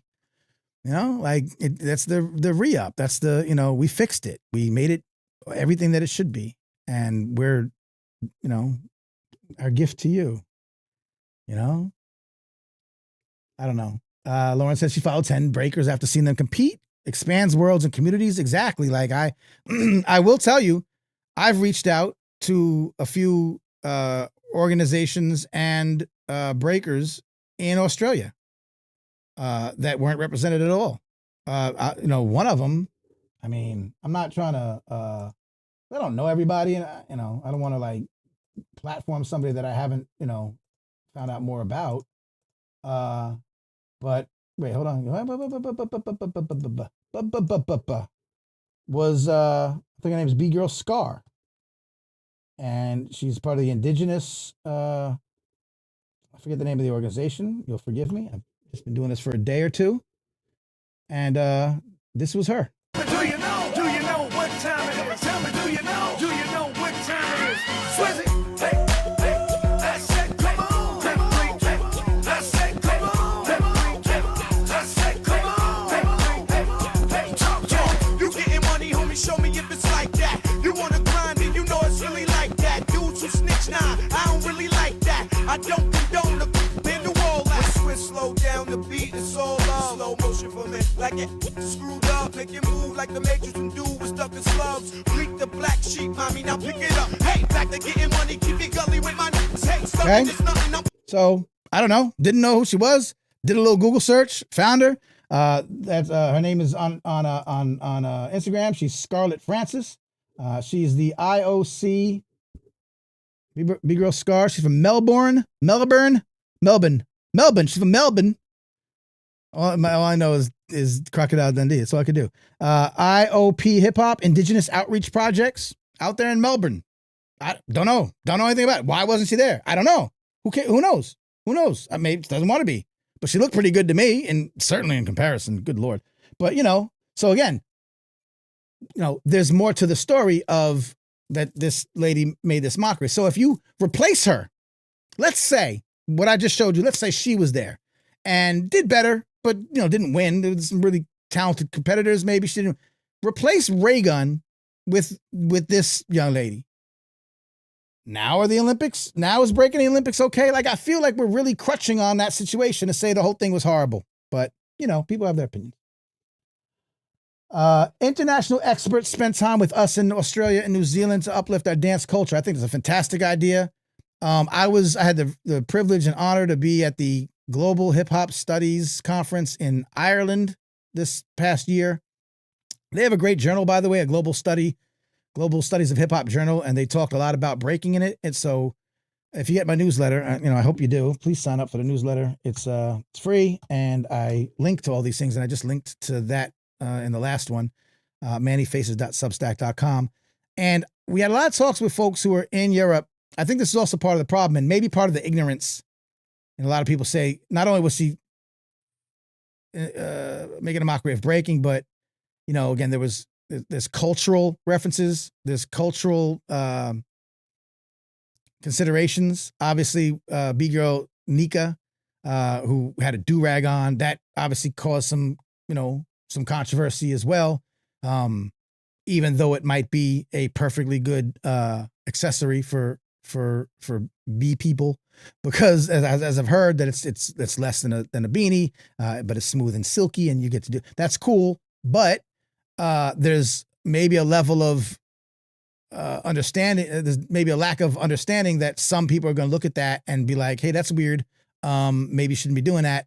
But because Europe is different, and they should. There's not an excuse. They should be knowing these things. The ray gun lady was a PhD in breaking, but she was more like gender studies. But the bottom line is, I talk to a lot of them, and as a white dude, like so I'm always trying to be like, yo, wait, hold on, wait, let me double check what I'm saying, thinking, looking at, viewing through, a lens that isn't mine. I'm a dude on top of that, so I'm my first instinct isn't to look through my lens. It's to say, well, how would this look for someone else? And I don't see that the Europeans, as well-meaning as much as they like the culture, want to teach about it, want to learn about it, want to use it for good, which is all we're about on this show, is their first instinct isn't to look at it from racial and cultural lines. Whereas here, for good or for bad, because that's why a lot of hip-hop gets shunned, and why hip-hop that's being used to uplift humanity has such a hard time getting a foothold, is because hip-hop's looked at first through racial and cultural lenses, right? It's racism, which makes, hip-hop be looked at in a way that isn't going to be able to help. We're not going to bring a after-school program into the school. Hip-hop is all about drugs and killing and women, and, it's not entirely true. We argued about that last week, and I'm not going to go into that again. But the point is that because it's looked at it through that lens, we're used to it. I look at through a cultural and racial lens. But in Europe, they don't do that. I could tell just by talking to them that there's considerations that they don't have. Some of them are starting to, because now they have an immigrant situation. So you have, again, Europe. So it's, migrants from Africa who might be coming in. And now there's a racial component in your town. It was Sweden. Sweden's having racial and violence tied to hip hop somehow in Sweden, right? So now they're like, oh, this could be racial. And we're like, yeah, of course it can be. Like, what do you like? Of course. So not to be an excuse, but I think that if they had training, and you were probably talking about just dance training. I'm talking about cultural training. I'm talking about cultural sensitivity. The roots we still have to have the DNA. You can't throw away the DNA. And I think that's what people looked at, that 15 of those 16 competitors still try to represent the DNA and one didn't. Woo. Sorry, rant. You know how I do. Yeah. Anyway, how we doing so far, y'all? We good with this? I love it. I love that y'all talking. Andrew Wang, I just want to shout out you, London Reyes, because now we'll get to the part. Again, I'm not going to, I want to get some things in before everyone wants to leave, and we're having great conversations. But one thing I am going to center myself, but it's for the greater good. Shouts to London Reyes. Shouts to what you're doing. Yonkers, New York is instituting a breaking league. It's in connection with the schools. So what I just talked about, the difficulty of getting schools and school districts to recognize that if you incorporate hip hop in a intentional way, in a thoughtful way, that are being led by some of the great people that are in this chat right here. Again, I can't even shout you all out. Lauren's here, Cruz is here, Dando's here, Phil Drummond is here, there's so many folks that do that. Prism is here. Now I got to say everybody because I'm going to miss somebody. But there's so many people doing this work, which is why this show is so important, which is why signing up for the newsletter is so important. So you get to be up to date with this stuff. I'm the only one. I'm not going to even like be diplomatic. I'm the only one doing this, keeping all this constructive stuff out there. So you're doing it in a local school district. That's what's needed to prevent against what some of y'all are concerned about, rightfully so, the degradation of the culture, right?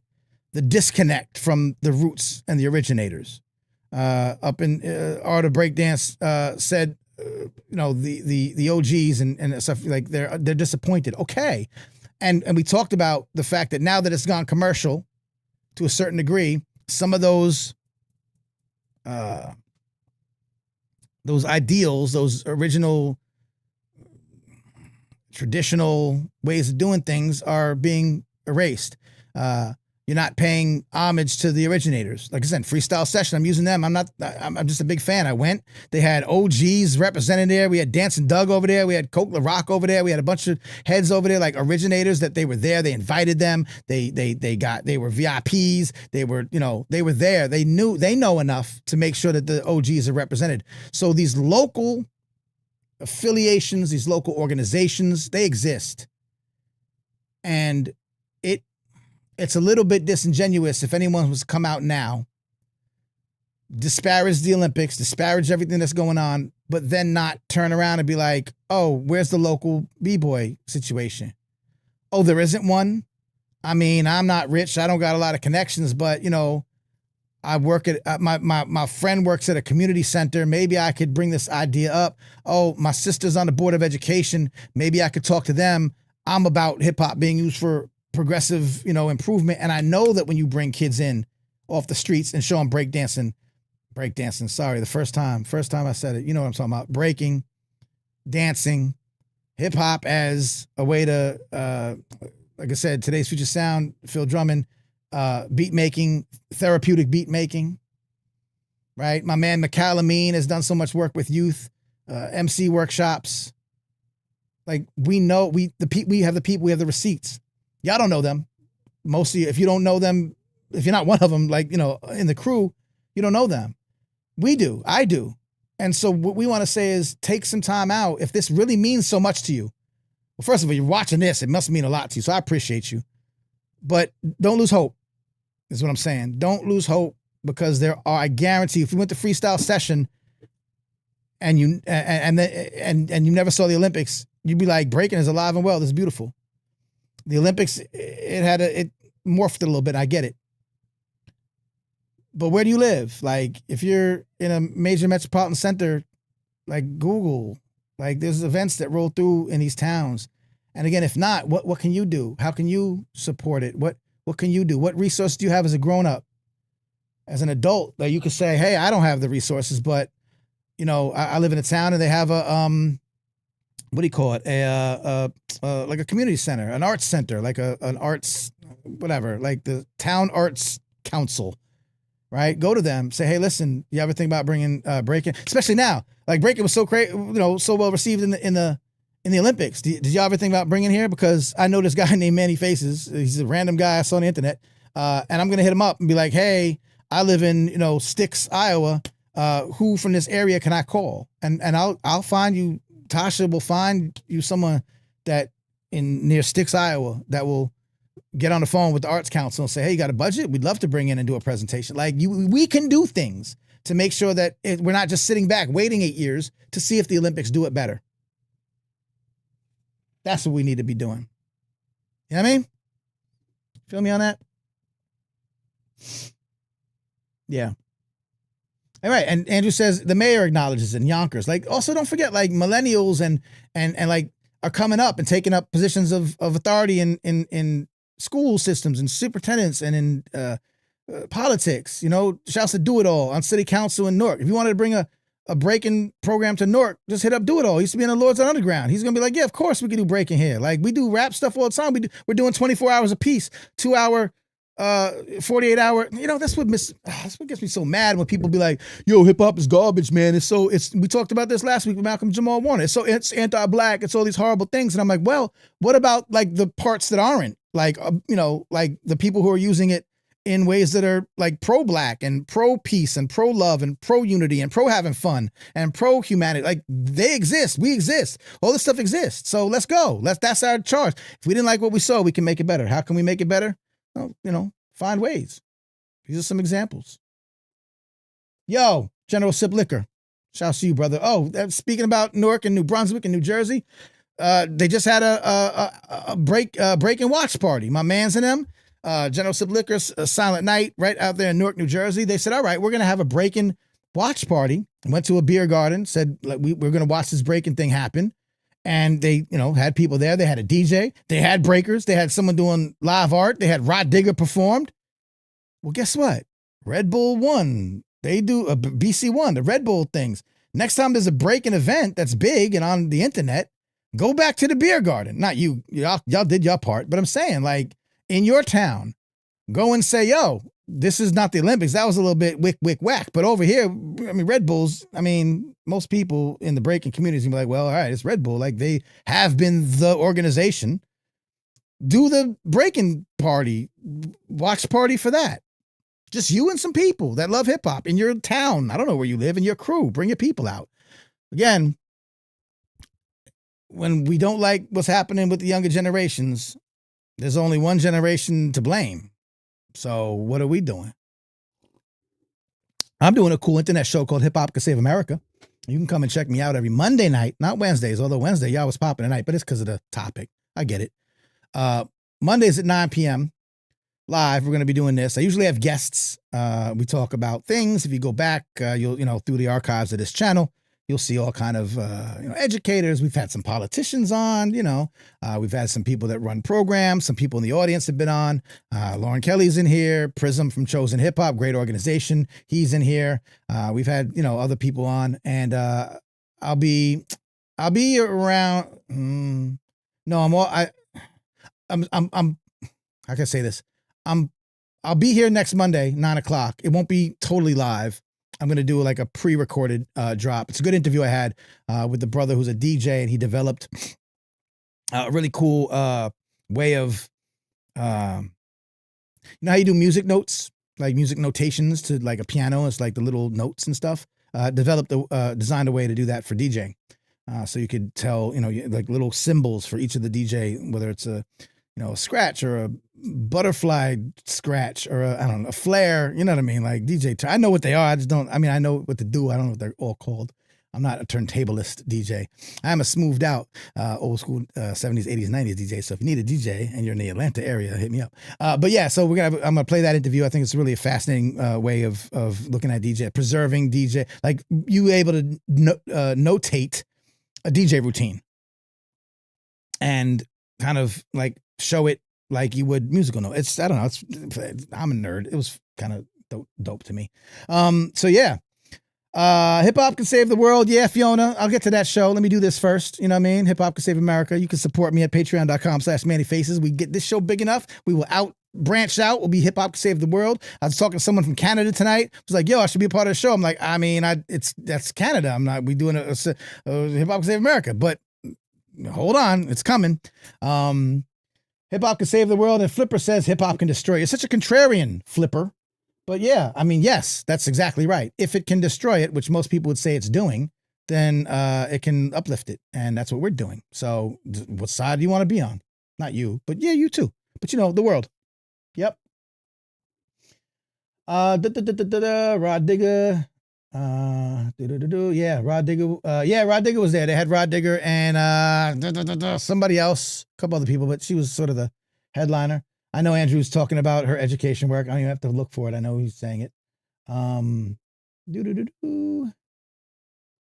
now we're talking about Ice Spice and Rod Digger being scientists.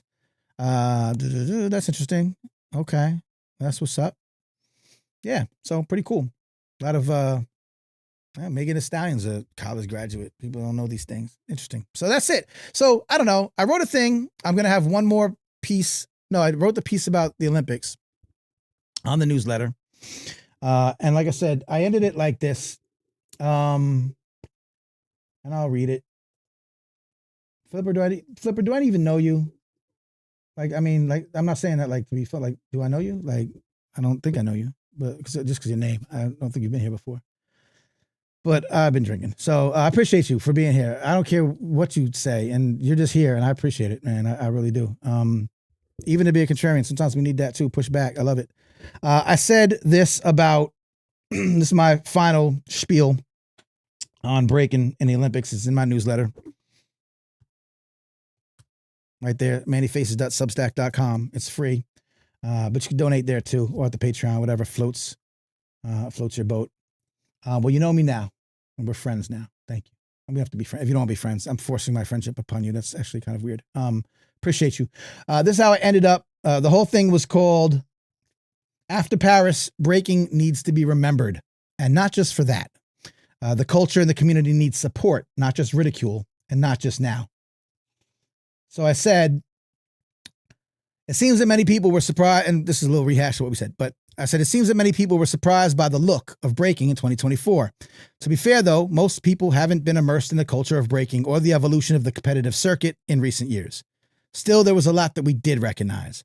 Aside from genuinely talented dancing, the DJs did pretty well. Many feared the music would be generic, but no, it wasn't. It had some class. It was a lot of good music. The show hosts kept up the energy, even though they were kind of in the background. We couldn't really hear them, but they looked like it felt like a breaking battle. Like there's always someone on the mic hyping it up and yelling in the middle. It's great. It felt authentic. The stage was a circle, a true, cipher circle. People did lament that people weren't like right up against the circle and they were kind of down and that the dancers always like went to the back, and that felt a little bit foreign. So cool, understood. But it was in a circle. It tried to at least represent the cipher. Reactions from folks in the crowd. See, I do this a lot when I was covering music. I wouldn't always look at the musicians. I'd look at the crowd and see what the crowd was reacting to, because maybe I see something in the musician that I like and the other one people don't. And I'm there to kind of judge how they're connecting with the masses, not how they're connecting with me. So I always got in this habit of, kind of watching what the audiences do. Fiona can attest to this. I told her about this. I always do it. She would always bring me to her artist shows, and I would always look at the audience. And so I do it, I guess, automatically. And it's funny, if you look, when Raygun was watching, you also see the audience similarly in kind of a stunned awe. But you can see people in the audience, and I saw this specifically during the musical notations, like, when you're listening to James Brown and there's like you'd see someone go, and then they see the dancers slide on the ground, and it was all at the same time. So you saw people in the audience that were clearly of the culture, connected to the culture, clearly knew what was happening, clearly could hear the music. And I'm watching them, and there's a bunch of them. They're standing up there. I don't think that if that was an inauthentic experience, that they would be that hyped, right? They weren't doing it for the camera. They weren't like front and center. You just could see them in the background. But man, they were into it. And maybe they're friends and, part of the team and hype, but, still, real recognized real. And so what I'm saying is that people saw that, and I think that that's, beautiful. So I said, reactions from folks in the crowd who were obviously of the culture were emphatic and authentic. There were things that none of us liked, true. But the next time we look up and see breaking ascend to the world stage, Olympics or elsewhere, it might be even worse. The only way to avoid that is if we remember 2024. Not for the weird, but for the wonderful.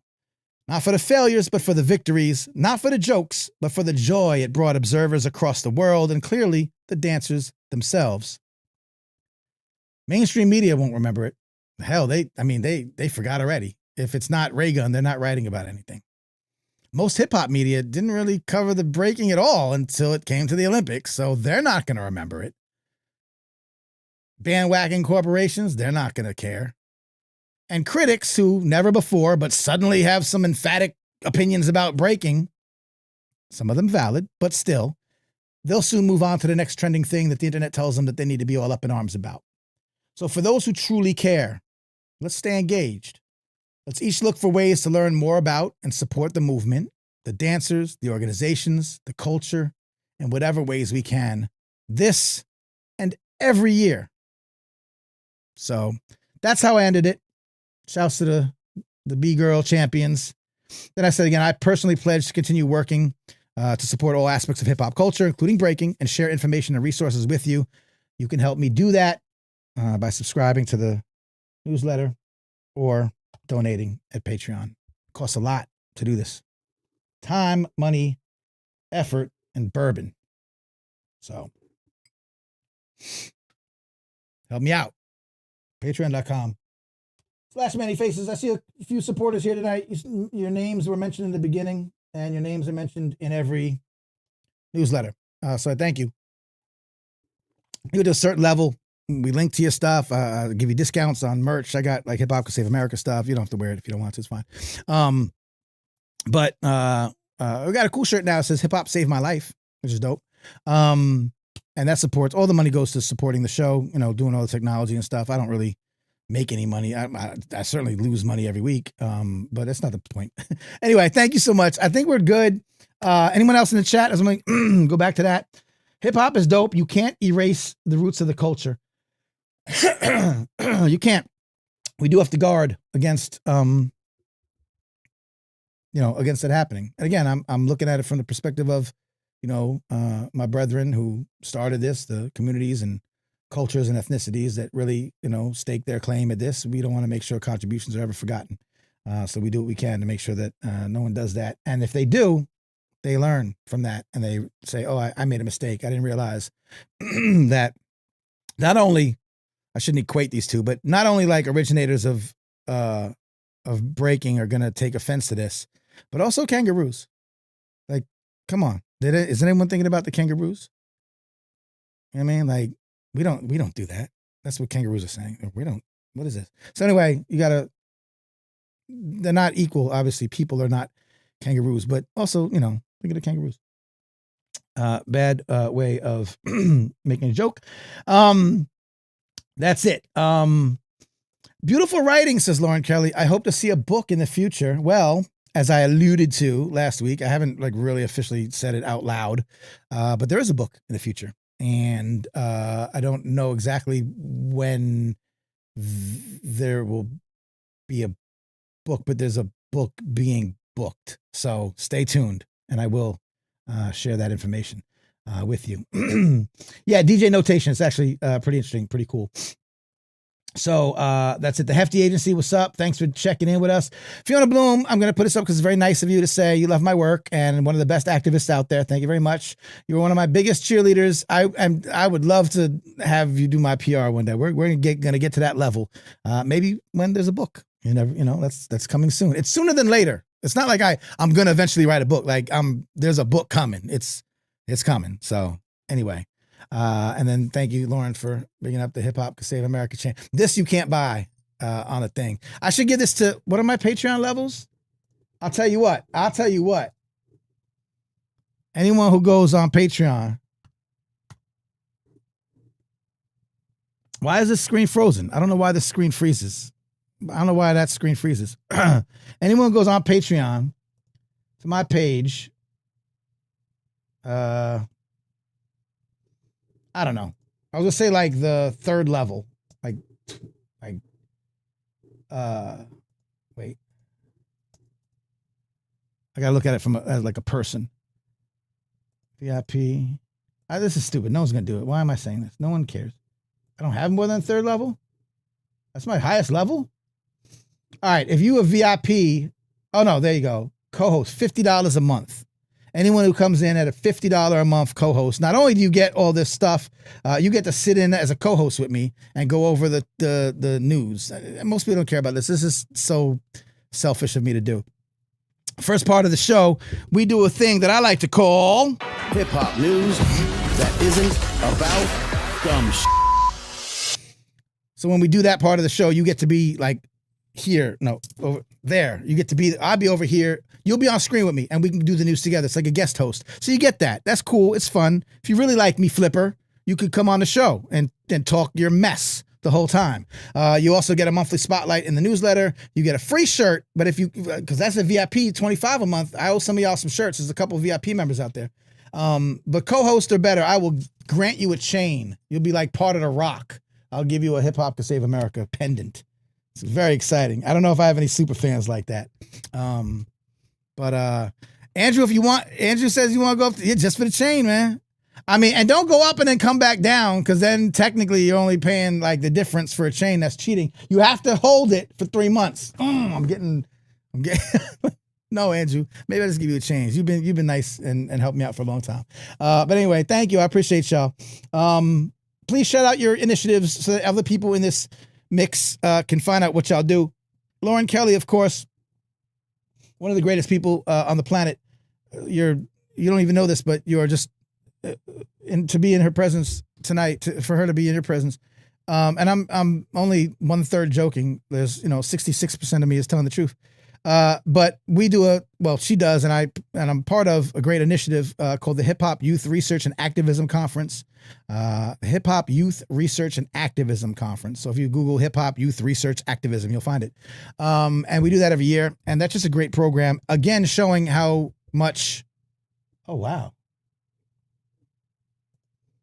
Oh, I ran out of recording space. Okay. How much young people are actually the future of hip hop in a good way.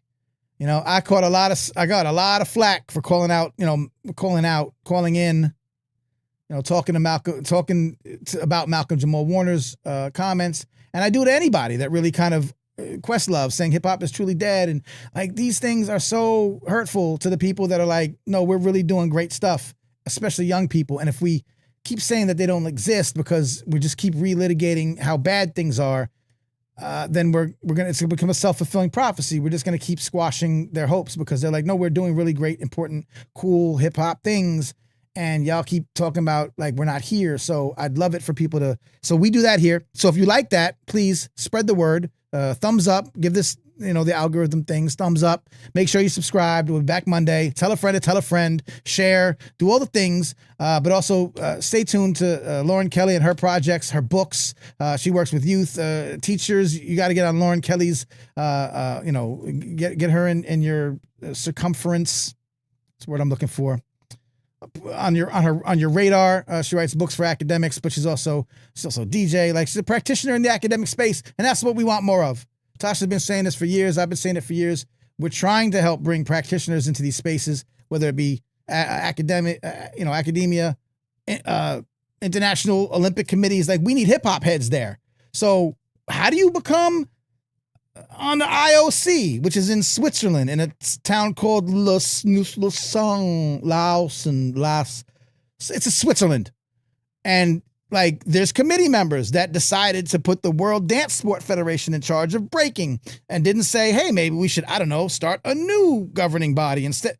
But there's no hip hop heads. But how do you become a hip hop head in that? Maybe there's someone in Lausanne, Switzerland can, like, who's in Switzerland? Who rocking the B-boy set out there? B-boy, B-girl, the breaking set out there. Get them in the thing. Go be a thing. And we can do that locally. Like I said earlier, last thing I'll say tonight is we have the power to be in the Board of Education and say, hey, I heard about these hip hop educational practices. Do you know anything about them? No. Okay. Manny, give me some resources. Lauren, give me some resources. We're trying to build a community and a safe space here. Branch out to the newsletter and everything that I do. But we're kind of all with social media. Just hit me up. Just hit us up and say, hey, listen, I'm trying to tell my superintendent these things happen. Oh, you mentioned therapeutic beat making. What's that about? I have a connection with the counseling center in the school. Like, whatever. We can do things. So I want you to go through life thinking hip hop first. Hip hop as a tool to uplift first.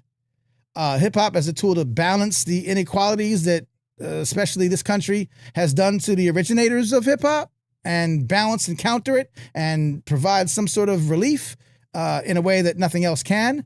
That's the first thing I want you to think about when you wake up in the morning and be like, whoa, Manny Faces said, Manny Faces. You sick for this one. I want you to wake up to that and then say, what can I do today to help improve the lives of those around me through hip hop?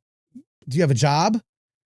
Then what can we do to your job? Like, we can bring hip hop into your job. I do actually a workshop called Hip Hop Can Save Your Business, where I tell people, hey, you might want more customers. You can attract them through advertising marketing with a hip hop mindset. You might get a different set of advertisers, but we've seen hip hop do that. And sometimes it's fine. And sometimes it's a little bit sleazy, but also don't you want to hire people that come from different perspectives and backgrounds and such? And, having a sort of a looking at the world through a hip hop lens can help you see opportunities that you haven't seen before, because in hip hop, we remix things and we smack it and flip it and rub it down and we do things differently. We come in through the back door and we touch the records and we do 2 turntables. Like, we do things differently. So I always want to have somebody with that mindset, like in my operations department, because there's going to be a problem that comes up and all these regulars that went through the traditional educational systems and got all that was afforded to them by the government and their parents and I'm like, look, sometimes folks that are hip hop heads, they had all that too, but they also said, I renounce all of that and I'm going to go do things my own way and find a way to get in where I fit in and make $1 out of 15 cents and all the hip hoppy things that we do. And that brings a beautiful way of seeing the world, problem solving and communicating and going, around obstacles and finding ways to get things done. Man, that's who I want to hire. So you want to save your business, hire some hip hop heads. So take it to your boss and be like, hey, this guy does a workshop about hip hop in your business. You want to bring him in? It could be kind of interesting, whatever. It doesn't have to all revolve around me, but I'm a, pretty good place to revolve. Anyway, so thank you again for everybody coming in. We're almost 2 hours. Look at us go. So Wednesday night, it was different. Please come Mondays. If more people come Wednesdays, I'll change it, but I don't want to because I've done all this that says Mondays so many times. So let's just see me Monday. Any problem with that? You let me know. Other than that, peace and love. I'll be in DC next week. Podcast Movement is a big conference for podcasters. If you don't know, I also make podcasts for a living for other people. And I'm there doing a talk, hip hop related. It's actually an expert talk called What Every Podcaster Can Learn from 50 Years of Hip Hop. And it's the same thing. Oh, podcasting. How can hip hop make me a better podcaster? Well, I don't know. Do you use music in your podcast?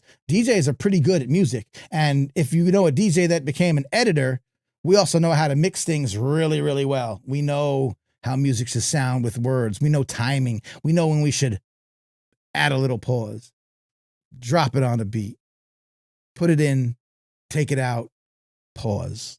Hey, yo. So you know what I'm saying? Podcasters can learn from DJs who became editors and then won awards for podcasting. So I'm going to try to tell podcasters, hey, if you're looking for an editor, don't hire me. You can't afford me. I'm too good now. But, one of the qualifications you might want to get is DJ. One of the qualifications for one of your writers might be rapper.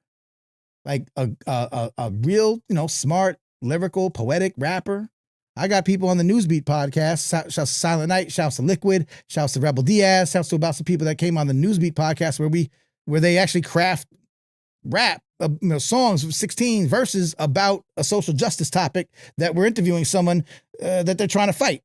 So they've come in and they've actually contributed to the news, like hip hop as journalism.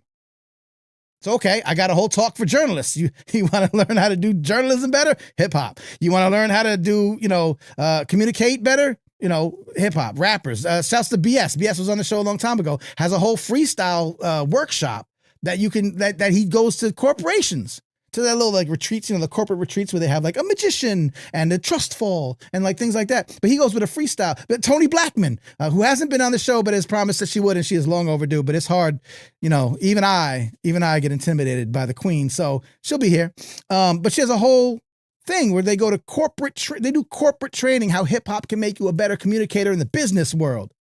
Come on, man. So yeah, when I hear Questlove or Malcolm or any random white person on Fox, because they do it all the time, people say, oh, some people go, black man speaking his mind and you calling him out, white boy, you don't got a chance. I said, I call out white people all the time. Don't get it twisted. I've called out Rosenberg. I hate Michael Rappaport. I've called out NPR. I've called out Bill Bratton from the police commissioner of New York, a while ago. Phil, whatever his stupid name is, the sports writer for the New York Post. I call out white people all the time. You're not going to tarnish hip hop, because when you do, you tarnish a lot of good people doing a lot of good things. So when you wake up in the morning after you think, Many faces. You sick for this one. Sick for this one. Sick for this one. how can we make hip hop, I don't know, save America? Let's do it together, y'all. I'll be back Monday. Peace and love. I love y'all so much. I'm glad this worked out pretty well. We had a good conversation. Thank you for coming tonight. Catch y'all soon.